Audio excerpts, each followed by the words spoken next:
that had come from the journal of someone her own age, someone now dead. But there was more. Martha would be leaving with her family the next morning to visit her grandmother at her grandmother's house on the Atlantic Ocean, Martha's favorite place in the world. Also, she had recently decided that she was going to be a writer, and this was still such a private thought that she hadn't even told her best friend or her brother or her parents. And what, she wondered, had she ever done or said to Olive Barstow that would compel her to write that Martha was the nicest person in my whole entire class? Most eerie. She would never know the answer. Minutes earlier she had been packing her bags for vacation, feeling completely happy, and now she felt different, altered. The longer Martha mulled over the coincidences, the more startling they became.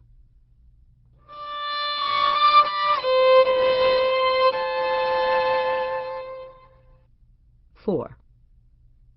Martha's father. "Who was at the door?" asked Dennis Boyle, Martha's father. "You look like you've seen a ghost." "Oh, no one," Martha replied, shrugging. "Just someone for me. Nothing, really." She folded the paper and hid it in her palm. "Really? Nothing? No one?" "Well, that surely clears things up," said her father. He tipped his head and half smiled. His expression was hard for Martha to interpret. She read it as, "I love you, but I don't understand you." "Listen," her father continued, "I need your help.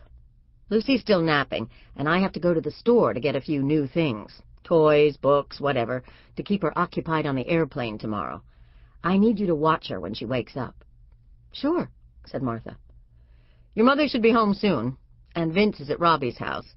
If anyone asks about dinner, tell them I said it's a carry-out night. Too much to do before we leave for Godby's."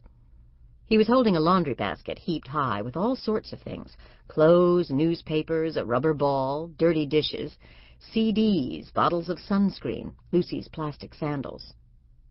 "This basket represents my life," he said in a slightly numbed tone, placing the basket solidly on the coffee table.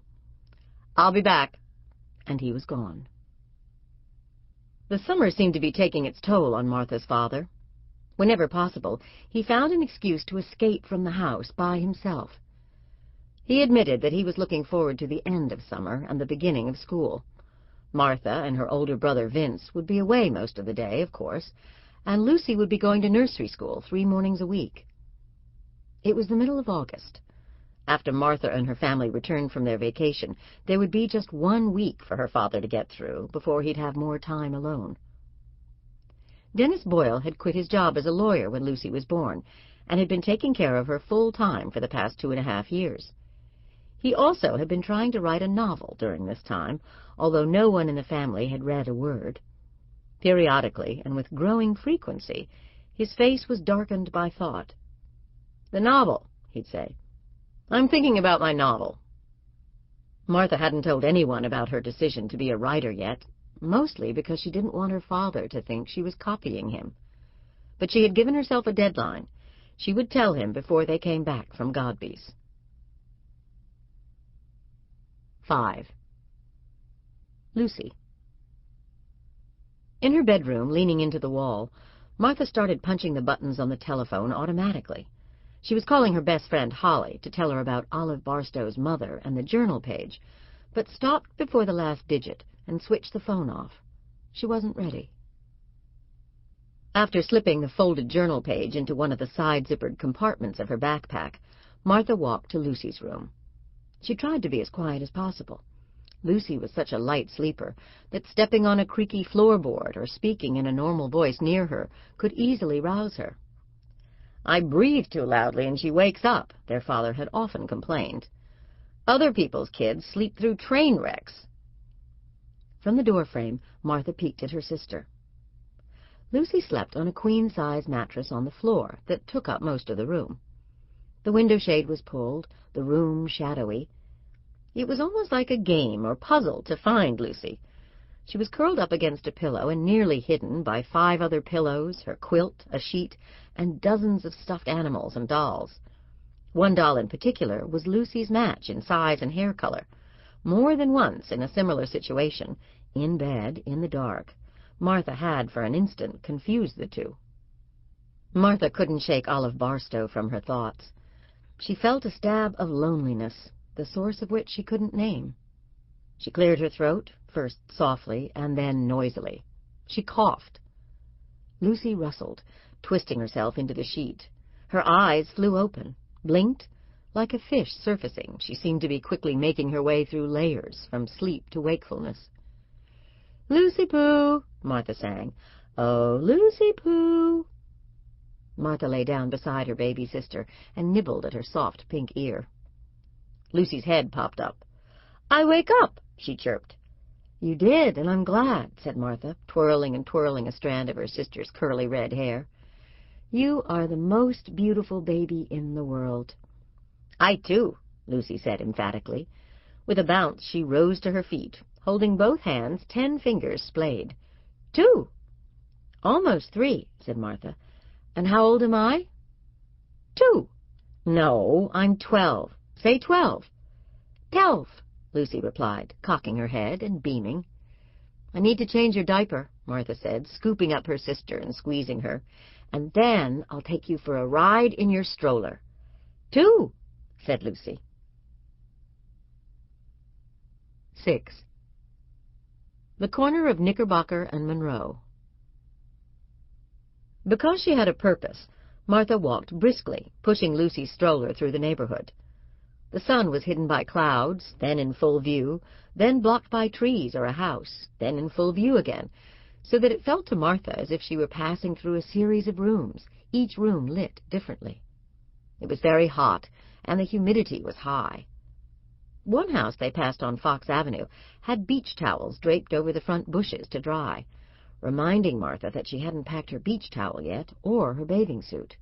What else had she forgotten? She felt scattered. There was a break in the sidewalk that Martha hadn't noticed. The stroller lurched. "Sorry," said Martha. "Yee!" Lucy squealed, thrilled by the bump and the speed. She giggled. They kept going, turning corners, following curving streets. Martha stopped. This was the spot. The corner of Knickerbocker and Monroe. Lake Wingra glistened in the distance. There was nothing to indicate that this was the site of a tragedy. There were no bouquets or teddy bears piled along the curbside, no ribbons laced through the nearby fence.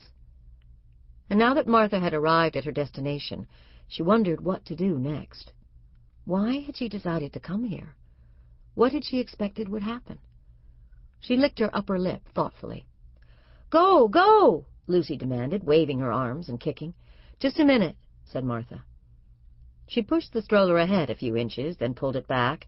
She repeated the movement, lifting the front wheels off the ground every second or third time, with the hope that the motion, the rhythm, would keep Lucy content. Martha watched the cars coming from both directions on Monroe Street, her eyes flicking back and forth. She tried to imagine what it would feel like to be hit by a car. Keeping one hand on the stroller at all times, Martha turned it away from the traffic and placed her left foot in the street. A mail truck sounded its horn as it thundered past, and Martha could feel its power. The force blew her hair away from her face. She winced. Even her toes tightened. Lucy started to fuss, crowning her little diatribe with a piercing noise, her injured bird cry, as their father referred to it. "Okay," said Martha, "we'll go." And then a thought occurred to her. Attached to the back of the stroller was a canvas pouch that held small toys and snacks for Lucy. At the bottom of the pouch, among the trinkets, crayons, and cracker crumbs, Martha searched for a piece of sidewalk chalk. Found one, blue. Quickly she stepped back and wrote the word "Olive" on the top of the curb in broad capital letters. Then, instinctively, she unhooked the bracelet from her wrist and coiled it inside the letter O. Martha had made the bracelet herself. The colors of the beads changed from yellow to orange to red to purple to blue to green and back to yellow, like a rainbow. "Go!" Lucy yelled. "Go!" "All right," said Martha. "Calm down." "Where we go?" asked Lucy as they headed back up Knickerbocker Street. "We go home," said Martha, unaware that she sounded just like her 2-year-old sister, and unaware that, even as she steered the stroller, she